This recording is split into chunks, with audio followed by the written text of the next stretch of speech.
Welcome to New Mexico Black Rifle Operators Union. I'm your host, Sean.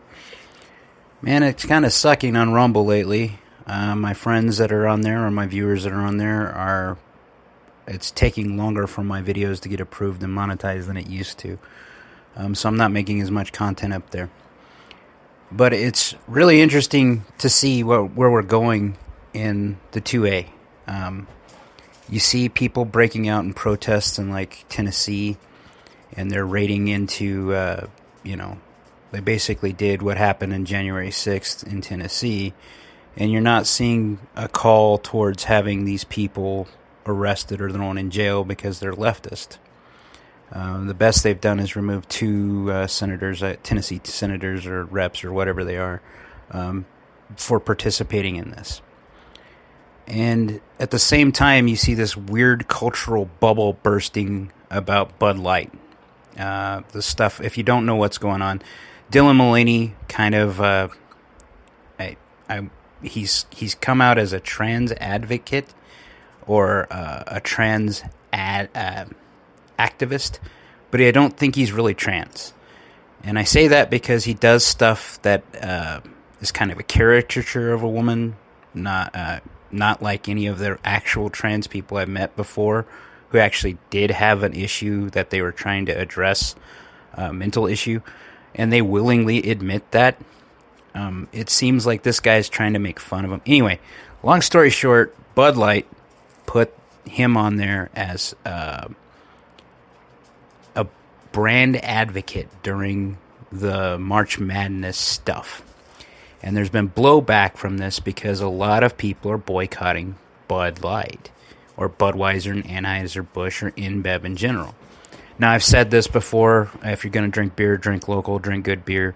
The most macro brew I use, macro meaning that it's a larger brewery, is Sam Adams or Guinness. But at that, I like the flavor of beer. So I would never have touched Bud Light anyway. But it sets a very good lesson down for us in the 2A. And we've done this in the past, and I say we as a culture, as a group of people in the 2A. We've done this in the past where we've boycotted things because they were backed, this business backed unconstitutional gun grabs or whatever. But this Bud Light thing brings this back up to the forefront to me.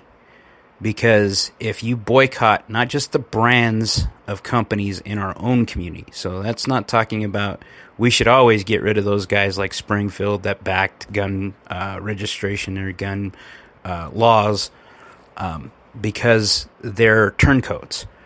But we should actually put our money where our mouth is. And I've said this before on this podcast, is sponsoring people, putting your money where it belongs. If you have a local gun store that is always stocking stuff, always making sure you're taken care of, they need to be taken care of. If there is a business that is local that you know is friendly to the 2A, there are several apps out now that you can download and find people that are loyal to the causes you like and sponsor them accordingly. And I recommend that for whether you're a leftist or an ANCAP like me or anyone else, is put your money where you actually think it's going to do the most good. And we do this sort of in the 2A, but then we back off because the 2A is very much a hot topic. And we see a lot of businesses that come out and say, hey, we're backing this gun grab or this gun law because we can't stand the violence anymore. Well, it's time to get even more aggressive with our dollar. Because you're already seeing blowback in the beer community. You're seeing bartenders come out. There's tons of videos about the stuff that's going on with Budweiser right now. And even, it's on making its rounds on the podcasting, in the podcasting vibe and in social media. And if you open Twitter right now, it's everywhere. And it brings up that very fine point. Is that, remember, in the 2A, we never wanted to be in politics. I mean, I follow politics because I love the 2A and I'm trying to inform you guys of what's going on in the world. And if we put our money where our mouth is and back those entities and back away from things like Levi, who's come out and said, hey, we're going to do this, or Nike, or any of these other big companies, and we actually find alternatives. Because the only thing that makes a big enough splash nowadays is where they see it in their bottom line. Economics always trumps anything else. If employees can't pay, take care of themselves because of what's going on, they tend to change or have the business change what they're doing wrong. And you're seeing it right now in real time with InBev, but we should start seeing this stuff, or we should start pushing this stuff hard and heavy, that cancel culture, even though we never liked it on our side, to that point where we say, no, we're not spending our money there. Dick's, prime example. Dick's was the one that came out and said they weren't going to sell to anyone under 21, and that they were banning assault weapons and all this other stuff. And you saw an instant pushback where people stopped shopping at Dick's. Well, now you start seeing them going back because they have those things that, hunters tend to gravitate towards brands or styles, or we know we're destination shoppers. We go where the stuff we're looking for is always at. We need to break those habits and find alternatives, because if you look very carefully, there's a coordinated effort to disarm you. And you can see it even in like press conferences with law enforcement agents. This week, it was last week, I believe it was, the Florida sheriff, one of the Florida sheriffs, came out and he basically said that these three people were violent criminals, they did bad stuff, and don't blame the guns. The reason why he led that conversation that way is because the media personalities in the room were trying to lead it down that way, and they have led those conferences, those news conferences, consistently in that direction, and he redirected them.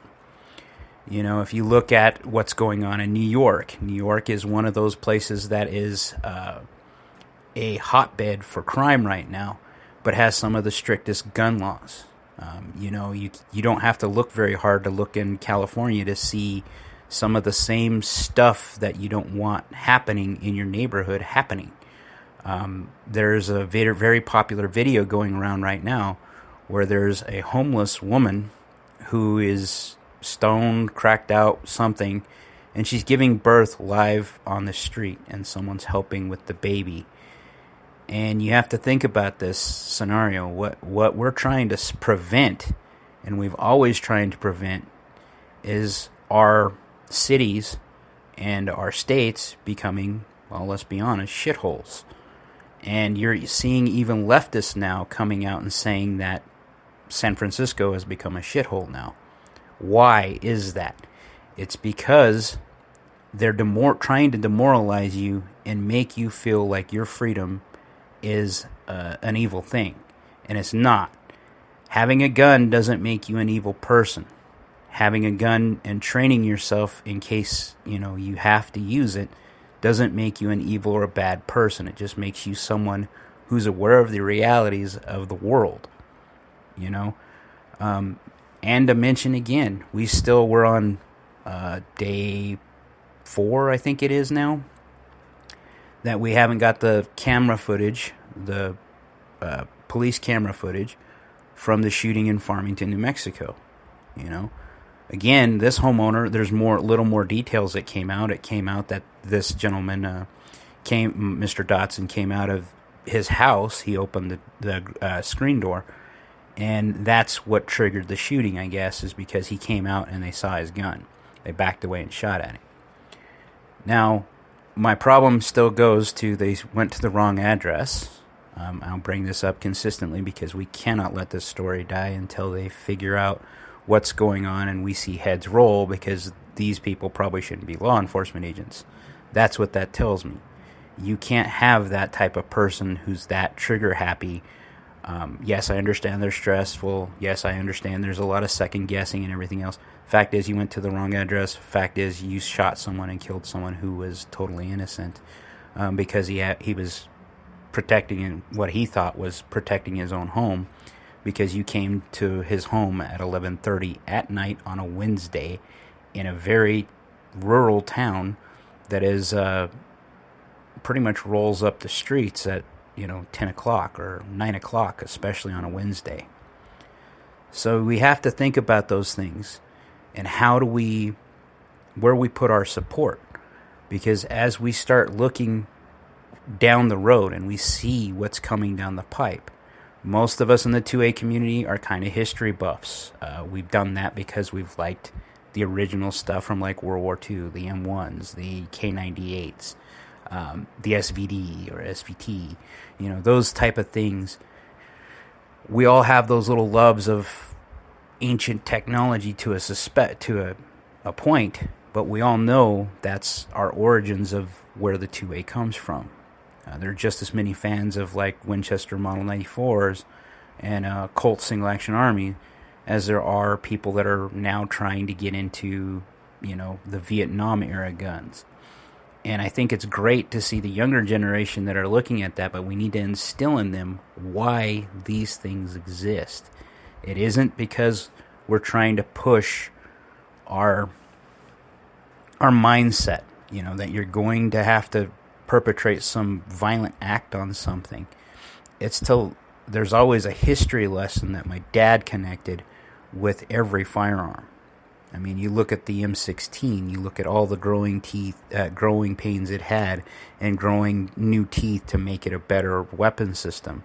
The material sciences that evolved and changed that made it what it is today. The M16 or the M4 today is not what it was in Vietnam with the M16A1. They fixed a lot of the flaws by fixing the ammunition, by chrome lining parts of it, by issuing cleaning kits. It's all learning. And that's all what we're trying to do here is teach at the same time as preserve. And the only way I see getting out of this hole from this point forward is putting our money where our mouth is. Supporting those small businesses who actually believe in the Second Amendment, or even the big box stores. If they believe in the Second Amendment and they believe they're actually sponsoring stuff to represent the 2A well. If you look at, like, I mention them all the time, Palmetto State Armory. Palmetto State Armory will tell you their reason for existence is to spread freedom or maximize freedom as much as they can. They've spun up an ammunition manufacturing firm in the United States to keep ammunition for the civilian populace. It isn't geared towards military or law enforcement agents, and it has no plans on being there. To that end, they're making very good ammunition for the American shooter. They're one of those companies that maybe we should kick back. It's called AAC. They're the ammunition company.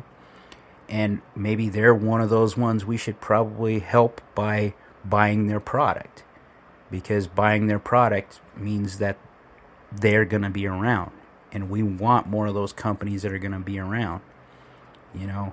I'm tired of paying people who hate me. And the best way I know to do that, or to get around that, is by making them bankrupt and go away. If they hate you that much, they don't need your dollar. Today it's Budweiser. But how many of these other companies have come out and actually said something? And how many more are going to come out, especially with the media's focus right now on the shootings that are happening in the world? There was another one today in Missouri. I think it was at a bank, and it was one of the employees there that had a beef and shot up the place. Now, I've spoken about how mental health goes into all that stuff, and we're in a trauma phase, I firmly believe, after the COVID stuff, where there's even more mental health issues that are going on. But if you look at the algorithm, and we have to think about this in the 2A, the algorithm of social media and media in general favors that type of content. Because if it bleeds, it leads, and they can highlight this and make some sort of political stance on it and say, this is this thing. I've seen on Twitter today, again, I fish that stuff so you don't have to. On Twitter today, there's a lot of these guys from the left that are actually talking about, they're listing these locations of where all these shootings happen. And if you look at them, 99% of them are safe spaces or gun-free zones, not just safe spaces, gun-free zones that you're not allowed to, by law, to carry a firearm into those areas. So why do these shootings happen? Simple. No one's there to resist them. And they know it. These people look for those soft targets. This last shooter in Tennessee, the one that went to the last school shooter, I should say, went there. In their target list, they had another school that had a security force, an armed security force, and they foregoed that place to go to the one they went to because they didn't have a security force. So they're tied hand in hand, is how I see them, is that this whole cultural decay that we're seeing is tied to mental illness, and nobody keeps talking about it except for me. You know, I'm one of the few. I think Tim Pool sometimes talks about the mental illness and cultural decay, but I don't know that he's made that 100% connection that mental illness here is what we're seeing. This is not normal. Anyone from my generation, Generation X, I was born in 1977. If you talk to them or the boomers, we can honestly say without a doubt, the stuff we're seeing right now never, ever happened. I very firmly remember going to school and having a rifle behind the seat of my truck, and it wasn't a big deal, and I wasn't the only one. I know my brothers, when they were going to school, they had rifles in their vehicles. They had actual gun racks in them. What happened? What changed? And the only thing that changed, if you look at society, is the breakdown of the nuclear family, the disappearance of the father in the home, the father helping to make those connections with their kids. Not necessarily always good ones, but at least they were making connections with their kids. If you look at what's happening now, you're being praised to be a singleton who just plays the field and does whatever the hell they want, whenever the hell they want, with no repercussions. And that's not life. Life is, there are repercussions for every action you do. You can get mad. I got mad at work and basically said no. That there's a lot of other issues that built up to that, and I don't regret a damn bit of that as I get ready to start my new business. Well, my business is started, I just can't actually have an official start date of next week, which means I can actually start pressing flour and making products for people that want to use them. And I want to reflect that in my business, that I'm here to maximize freedom. I don't really care what you do outside of inside your home. Outside your home, if it affects other people, then we need to talk. You walking around with a firearm doesn't make you a criminal. It never has. In the state of New Mexico, it's 100% legal. If you're 19, you can open carry anything you want, anywhere you want. That's just part of New Mexico. It's part of the Southwest. Now, there are a lot of people that'll freak out because guns aren't fashionable. Guns freak people out. I understand that, especially in today's society. If I see a dude with an open carrying a rifle, my first instinct is to make sure that I know what the hell they're doing and that they're just carrying it. They're not getting ready to point it. You look at what's going on in Texas. They're afraid of riots right now because there was a gentleman who was driving an Uber. His name is Daniel Perry. And he had a person approach him with an AK-47 at low ready, and he snapped to and killed him. Now, I have multiple problems with this. Number one, maybe one or the other was a little too eager at having a firearm at that place and time. There are some places I firmly believe, or sometimes, you should be a gray man. You shouldn't be carrying a gun out in public to make a statement because you're more inclined to use said weapon. I say that, and at the same time I understand the mentality of doing so, because that sets people up to know you mean business. Specifically, the guy with the AK-47 had it at low ready. He raised it up just slightly when this Daniel Perry shot the other guy. Now, to me, that seems like self-defense. He didn't know what the hell was going on. There had been other instances and other attacks that happened in other places where Antifa had surrounded cars and drug people out and beat them up. So it makes sense that this gentleman would have defended himself, especially seeing this guy with an AK-47 at low ready. And when he raised up or moved even a second, for him, that's that millisecond. I think he was actually convicted in court. And what they're afraid of with the riots is that Governor Abbott in Texas is actually looking at pardoning the guy. And I honestly think he should be pardoned. I don't think it's up to him to know what the other dude's intent was. The fact is, they surrounded this dude's car. This guy was part of that crowd. He made a move to raise his rifle up. This guy shot, and it was clean. If this was an officer, judging by what we've seen already, it looks like the cops in Farmington probably will get off. And it's because the guy opened his screen door to go outside to see what was going on. He was probably blinded by lights when he went outside and didn't see anything, and that cop overreacted when he saw the gun. And first thought was, oh God, I'm going to die and I'm going to fight.